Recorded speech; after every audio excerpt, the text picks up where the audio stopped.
Now we're going to move a little further north, and in fact we're going to go to two teams that were once in Victoria. They were part of the original 8. Yeah. Sydney and Brisbane. Sydney used to be South Melbourne, Brisbane used to be Fitzroy. So South Melbourne relocated themselves to Sydney in 1982 in order to make some money. They were very, financially struggling in Melbourne. They've won 2 flags being as the Swans and 3 as South Melbourne for a total of 5. Sydney last won their premiership in 2012.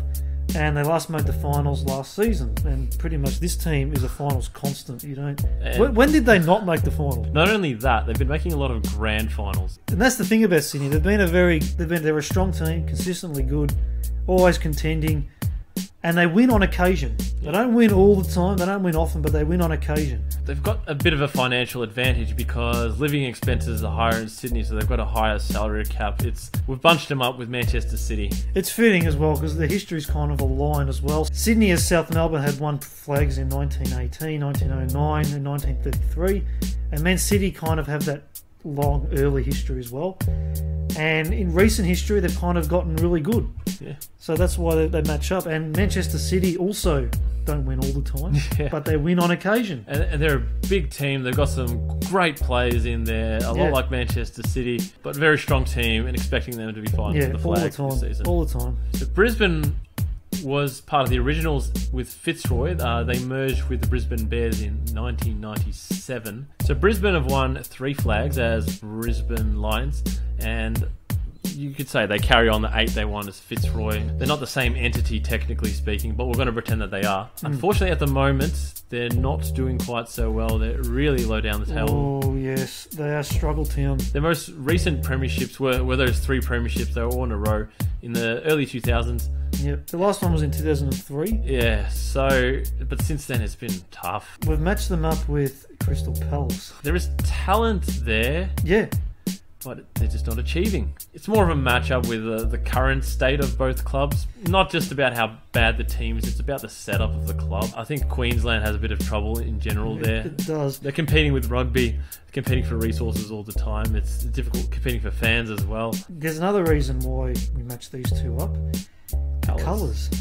Blue and red. Now, I've got a little thing about this because I believe blue and red just should never go together.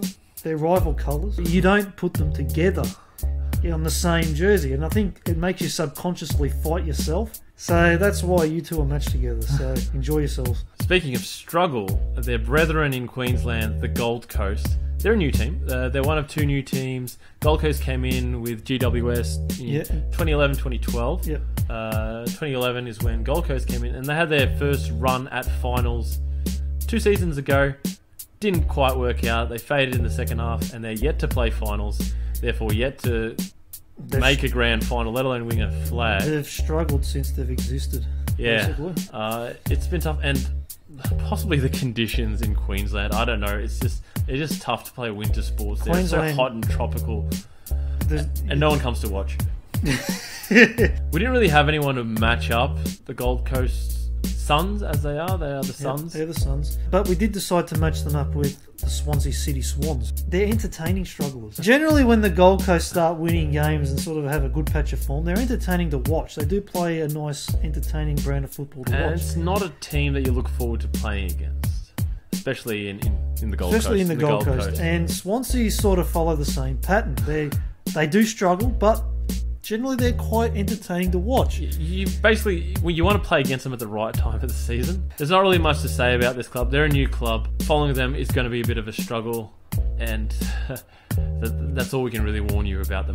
And the other new team, the GWS Giants, or the Greater Western Sydney Giants, starting in 2012, as we said. So the year after. Yeah, they have been a bit more successful. Well, when they had their run at finals, they followed through, and they did that last season, and they ended up making the stage before the grand final. We're not going to go into details about what they're called yet, because it's too confusing.